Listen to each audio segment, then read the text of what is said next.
Gensol Engineering, once a market darling for its stellar stock performance, is back in the spotlight, but this time for all the wrong reasons. Previously hailed as a rising star in India's renewable energy space, the company is now facing serious allegations of financial misconduct. With its presence in two of the most exciting and fast-growing sectors, renewable energy and EV mobility, Gensol had generated a lot of buzz. But now, that excitement is being replaced with growing concerns. Welcome to Bottom Line by Grow.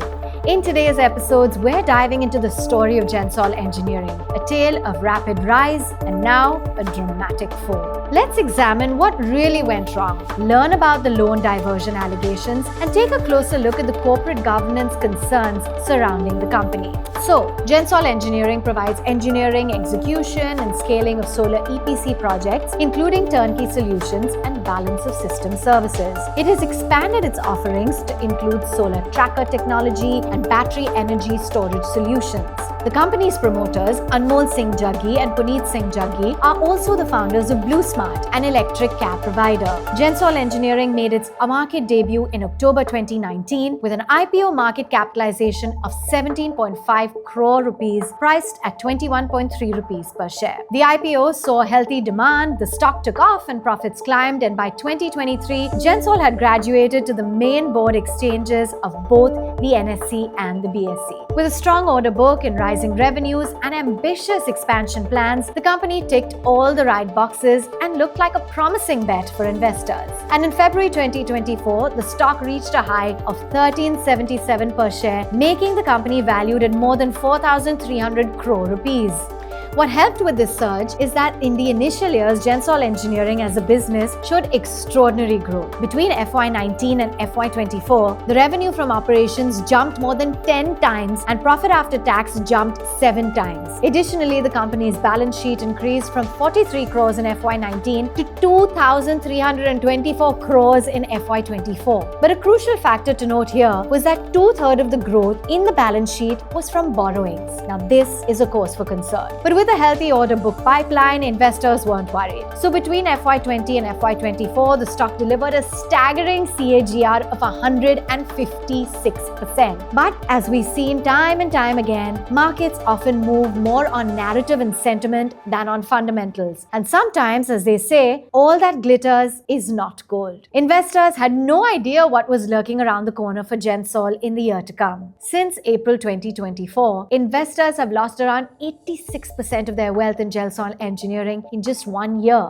And the reason? A massive corporate governance issue and EV loan diversion fraud. The alarm bell started ringing only in March 2025 when credit rating agencies CARE and ICRA downgraded Gensol Engineering to a D rating, a category that indicates that the company is either in default or about to default on its financial obligations. What made matters worse was that ICRA's claims that Gensol had submitted falsified documents related to its debt servicing record were worrying. Why did ICRA claim this? This is where the case of Gensol Engineering took another turn. ICRA requested loan statements from all the company's lenders. In response, Gensol submitted all the documents except for 2 of them, IREDA and PFC. It submitted conduct letters instead of actual statements. So when ICRA reached out to both the lenders to confirm the same, both IREDA and PFC denied issuing any conduct letters. They were forged. Not only this, Gensol stated that as of February 2025, the company had no dues or defaults on loan obligations with the 2 companies. However, this was also false. The company had defaulted on IREDA's interest payment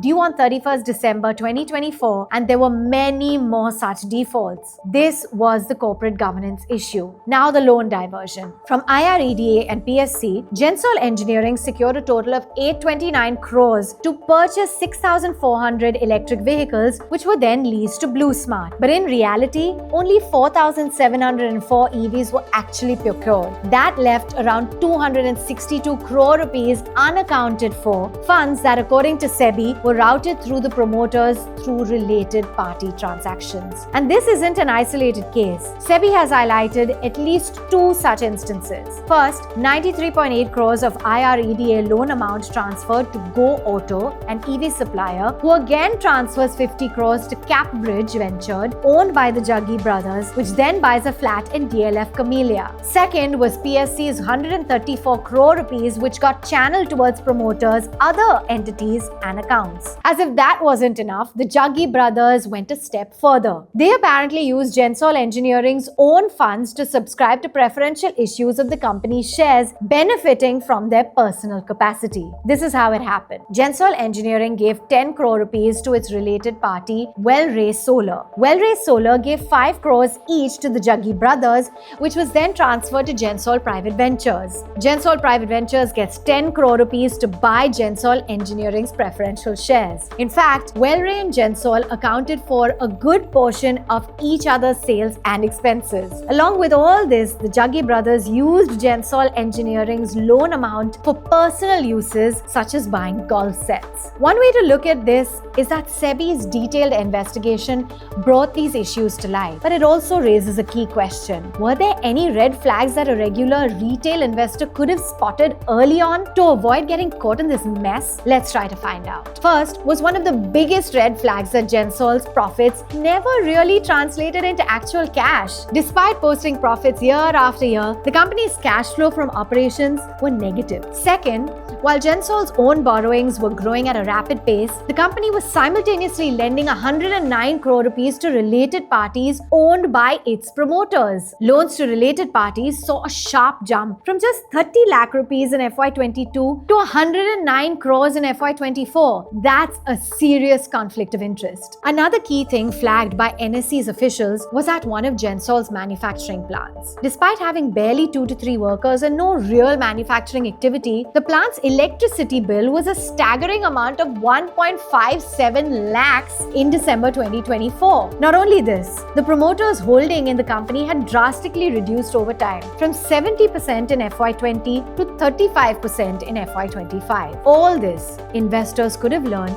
if they had paid attention. But it's never easy. So let's take a page from veteran investor Vijay Kedia, who shared 10 red flags to spot a scam before it comes out. These include pointers like over-promises by the company, highlighting the smallest of developments, and so on. But the most crucial ones to watch out for are excessive levels of related party transactions, frequent exits of key managerial personnel, and fundraising without clarity, and promoters' lavish lifestyles that don't match the company's performance. Coming back to Gensol Engineering, this is a story far from over. It's still unfolding, and for those invested in the stock, it's a new game of wait and watch. But given the serious revelations so far, the road ahead is unlikely to be smooth for the company. What do you think about the current situation in Gensol Engineering? Share your thoughts in the comments. For more insights, subscribe to Bottom Line by Grow.